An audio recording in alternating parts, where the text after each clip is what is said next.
Hey, Justin and Karen CRABTREE here from Two Trees. Jenny, the art teacher at the high school, is putting together some videos that are both teaching art and education.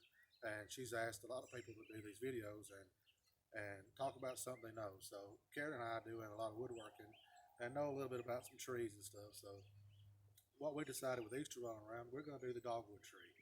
I'm standing in front of one here in full bloom right now. The dogwood tree in the spring, they're very beautiful trees. It's hard to believe that this tree once grew like the huge white oaks and red oaks we have around here today. But today, as you see them, they're very short and crooked trees. Nothing you could do with them other than look at the beauty of the flowers in the spring. That being said, the story is that everybody knows is Jesus was hung from a cross, and the cross was made from a dogwood tree. And back in those days, they were huge, like white oaks and stuff. And the wood was very strong. That's why they made the cross from it. God decided from this point on that they would never be a dogwood tree grow large enough and strong enough to make the cross from. That being said, that explains the story behind why the trees grow small and slender now. There's also a story that says they were cursed with a disease and they'll never get old because the disease kills them. But that being said, he also blessed these trees. These trees are very beautiful. And the story behind the beauty is he's made them bloom every year in the spring, right at Easter. Also, the pretty white blooms you see on them, there's a little bit of story behind that. The blooms, as you see them, they have 4 petals, too short and too long to signify the cross. Each petal also has these little indentions in the ends of them that identifies where he was nailed. They also have a little color to them. Sometimes it's a little redder than these, but rust is what a lot of people call it to identify the blood. In the center where the bloom came from, it's the crown of thorns. Also, which this is spring, but in the fall, there'll be a berry on here that's very red. That also is considered to be a sign of the blood. But that's just a little story we want to tell you about the dogwood tree. Very beautiful trees. You see them in the woods. These are the natural kind that are virgin. You also see the types that are in the yards that are from the nursery stock. There's also, from what little bit I've read, a little bit of history from the Indians and stuff like that from the dogwood trees. As you know, they had to use what they had on the land as medicine. And one of the things I did read was they used the dogwood tree for medicine. And I read it, they used diarrhea, rash, burns, headaches, stress. They either used the berries, the leaves, the bark, boiled it, drank it. There was all kinds of things they could use this tree for. But that's just a little lesson. I hope you got something from it. And y'all stay tuned and see what Jenny does in the art lesson.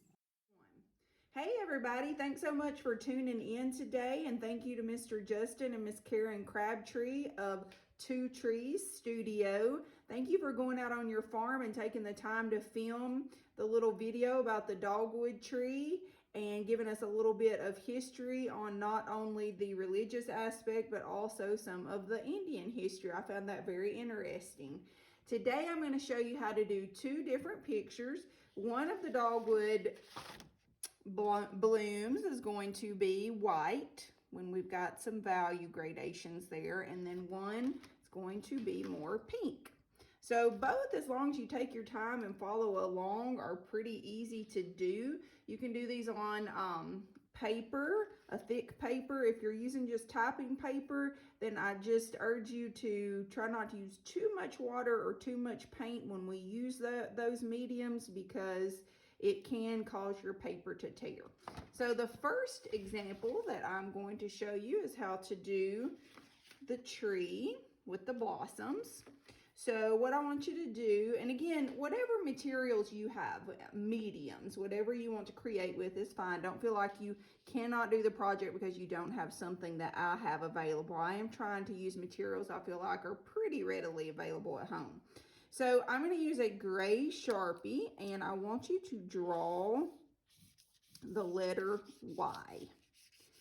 And you will always see that I go pretty fast. I encourage you, don't get caught up on trying to make something perfect. You'll never progress. The way that you improve is through practice, just like with anything else. And then you will go back and look at the artwork that you created a year ago and compare it to what you're doing now, and you will see improvement. So that's how we improve, not through fretting over something being exact. So don't worry if it's perfect. All right, I do have the letter Y. Notice I've filled my paper up pretty good there, okay? I didn't draw it way down here at the bottom. As an artist, it's our job to try and fill our paper, so I've got the letter Y. Now I'm gonna come up here, and at the top of my Y, I'm gonna add another line. So now it looks like I made 2 more Y's, okay? So we've got a big Y, and then I added 2 more Y's. Now I'm just gonna start and make my tree look a little more like a tree. So we started out with Y. Now what we can do is go in and start to add more branches. And I can add some down here at the bottom. I really don't want to go all the way to the bottom, so about right there is good. And then if I want to go in and kind of elongate, and notice these are organic lines, so they have movement. And trees, if you go outside, the branches go everywhere. So don't, again, try and make this perfect, because there's no way to do so. All right, now I'm going to take my marker and turn it sideways. I want to use the fat end, and I am going to make those branches a little thicker. And I want some texture, so the fact that I'm getting these lines that kind of go outside of that original just perfect line, so to speak, that's good.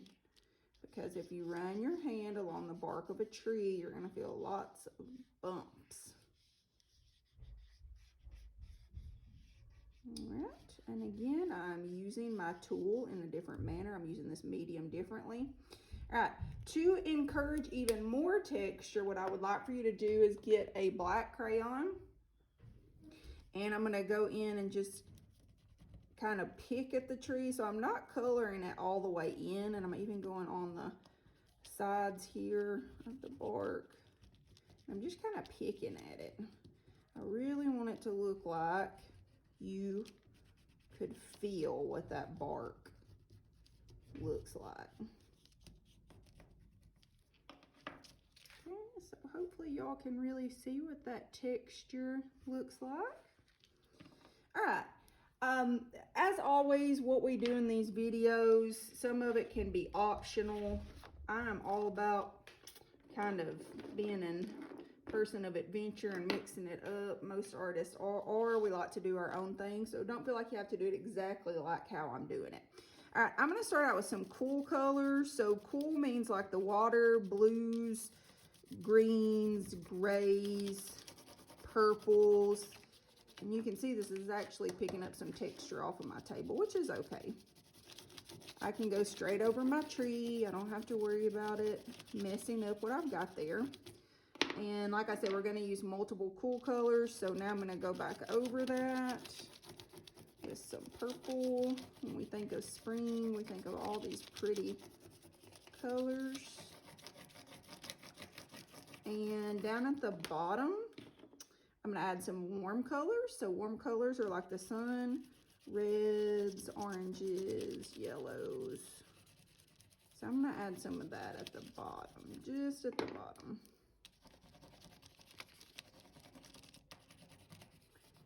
Yeah, so mixing that in. Now I do want it to look like there's a little grass down here. So I'm going to take my crayon and just put some grass. And I like to encourage mixed medium projects. So I've got green. I'm going to go back in with a marker. So we're using crayon. Just creates a nice layering effect. Makes it look a little more three-dimensional. At any point, if you ever need to stop this filming, you can. And now I have a few colors here. I wanted to do my tree with some pink. So I've got different values of pink and a little white. And I like to use for this a pointy paintbrush. There's all sorts of different paintbrushes. Some do better with acrylic or oil, and some are made just for watercolor. This one's pretty versatile. I like to use it for lots of different mediums. So now what I'm going to do is take my paintbrush, and I'm just going to grab a little bit of paint. So see how much I've got on there? I didn't grab big gobbity-goos. Now I'm gonna hold my paintbrush not completely straight, but at a slight angle, and I'm gonna start and do little dots. Now I just did a recent video where we used Q-tips, so if you don't have a paintbrush, then guess what? You could use some Q-tips. If you don't have Q-tips, if you've got a pencil, guess what? You could use the eraser. So don't let not having a few things limit you from trying something. Whenever I introduce art lessons at school, and you can see I'm just kind of alternating here, grabbing the different values and dotting. I'm not trying to cover up the entire branch, because when you look at a tree, you can kind of peek through the blossoms and greenery and still see parts of your branch in there. So when I teach art in class, a lot of times when I begin drawing lessons, I will only let students use very basic materials. To mix our values, we'll actually use toilet paper or tissues instead of a real tortillon, which is a professional blending tool, because I know not everybody's going to have access to those materials.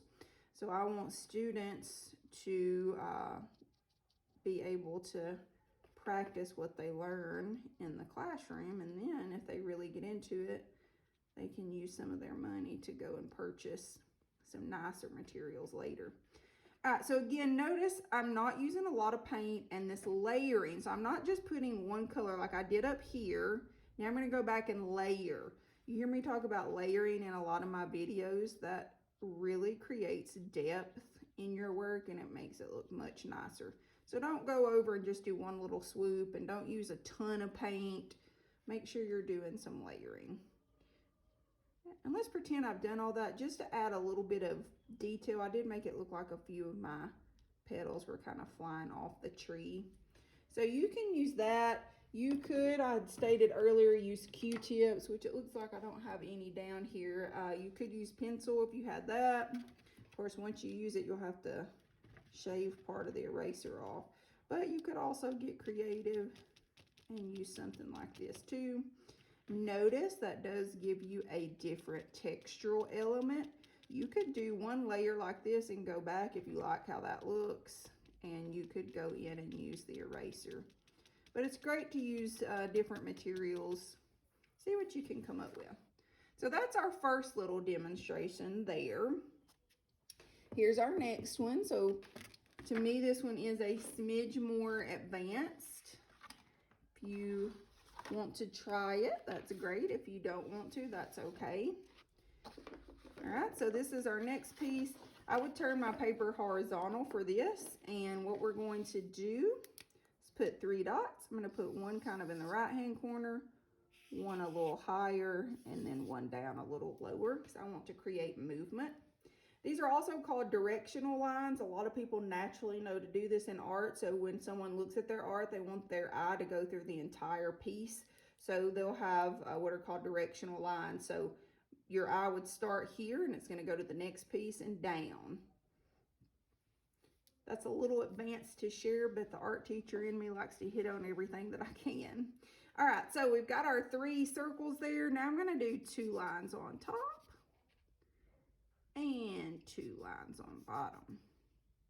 Then I'm going to start and make my petals. Now, like Mr. Justin said, 2 of the petals are a little larger, and that would be, I'm going to do the top and bottom like that. So what you're going to do is curve the left and right, and then at the end, we want to do a little indentation. So that represents where the nails were. All right, so again, you're going to curve to the left, curve to the right.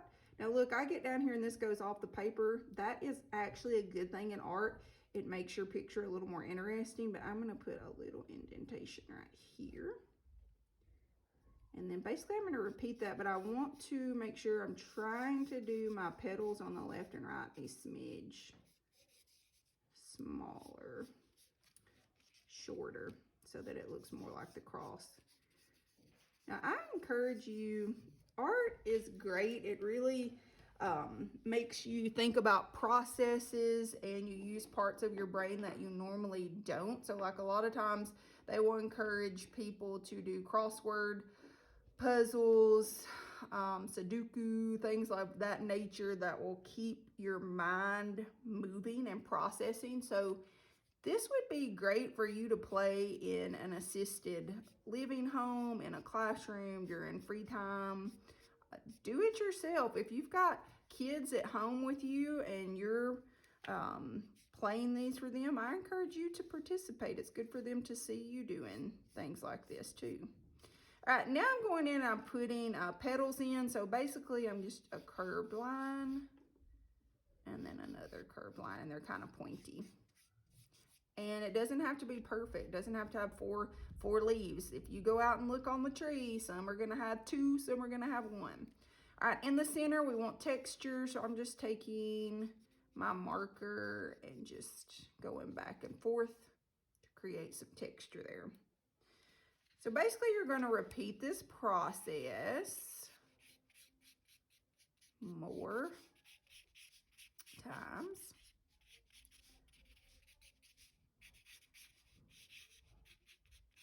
So the same thing over and over. Make sure you're throwing some interior details in there.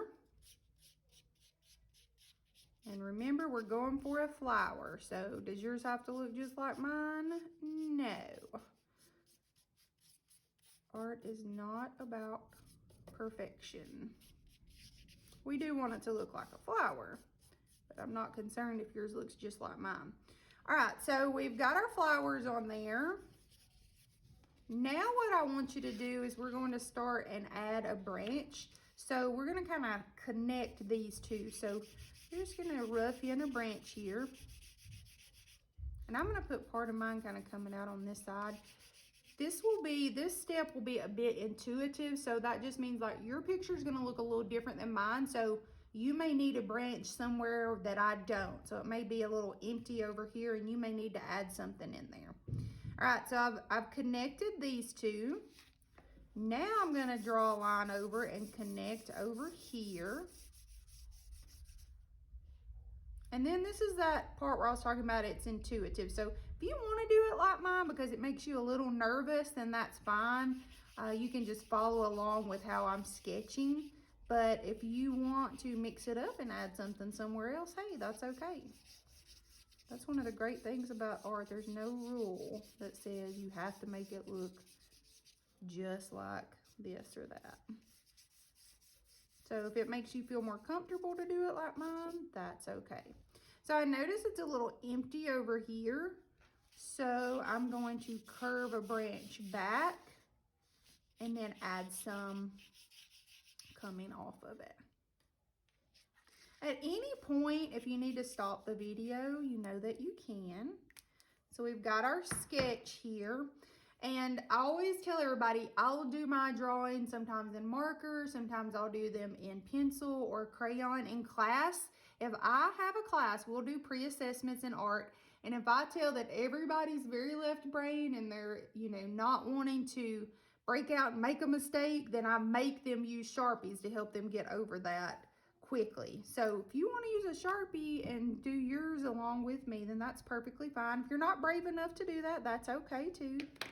But mom and dad, if you have a kid at home that's really a perfectionist, encourage them to try and do these videos and to try and do it with a Sharpie to loosen them up a little bit. And again, they will see progress in their work when they go back and look at everything. All right, I wanted these to be more white. So I'm going to do the background similar to what I did before. I'm going to put a little blue in here. And of course you would want to color the whole thing in. And then we can start and color stuff. Make sure you're mixing your colors. So where you have green, it wouldn't be just one color green. We would want to have different colors. So I'm mixing that in. The tips of the flowers represent where the nails were, so they're to be a little tinged with blood. So I'm going to put very lightly, I'm coloring lightly, some brown and a little bit of red. This one that I grabbed actually is magenta. So mixing those in, so I'm staining the tips. And I've got gray here. Now, if you don't have a gray marker, lightly color with black, or if you have a gray crayon, you could do that too. But I like to go in and add a little bit of gray. And if you get it quickly with water, it will blend for you. So I'm gonna get, I should have cleaned my cup out. All right, I'm gonna use that same size brush, smaller areas, water. And if you get it quickly, it will turn that into more of a watercolor. Now you see it's not manipulating my Sharpie that much, obviously, but it will move that marker around, but you got to get it quickly. And it gives it just kind of a soft watercolor effect. It won't mess up where your crayons are either because they're made of wax, so the wax will resist the water. Whoop. And I'm gonna add some darker colors on the inside here as well. And I'm going to go in and color on my branches, and I'll do browns and blacks. Mix it up a little bit on this one. Also notice that I have an odd number of flowers. It's always good to have an odd number of items in your picture. Now, those of you that are following along on these videos, if you are wanting to improve your drawing skills, one of the best things that you can do is get a drawing book. And if you can't afford a drawing book, get a composition notebook or staple paper together and make your own book. But you can get one of these. And each day, this is one of my little boys, so he's got all sorts of stuff in here. But each day, what you want to do is just set some found objects out. Like one item is fine. If you want to do more, that's okay too. Set them out and try and draw in your book and date it.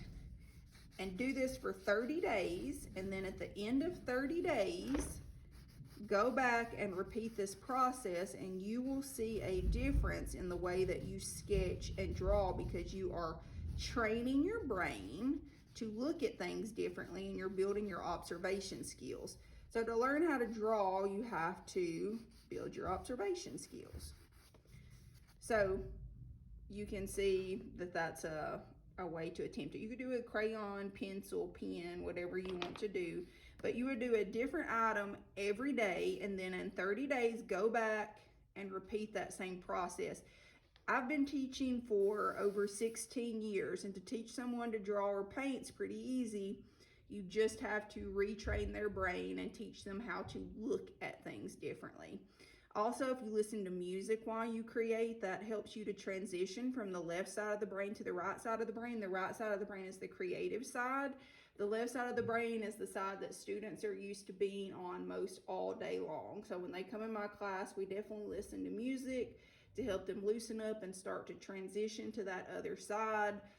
We don't like talking until it's critique time. And we definitely encourage other ways of creating that I will get into later on as we do these videos. So hopefully that's helpful. Those of you that really want to learn and draw, it's really about training your brain, building your observation skills, and try and put different items out there. Don't put the same shoe up every day, and put things up there that are a little different or unorthodox, things that you wouldn't think of. If you put a crayon out there to draw, then how are you going to draw the crayon? Are you going to draw it looking above it? Are you looking at the side of it? Are you looking at it in this way? So think creatively how you draw. All right, I hope y'all enjoyed this video. I definitely love the lesson that we did today, and I hope that it blessed all of you like it blessed me. Y'all have a wonderful day, and I will speak with you soon.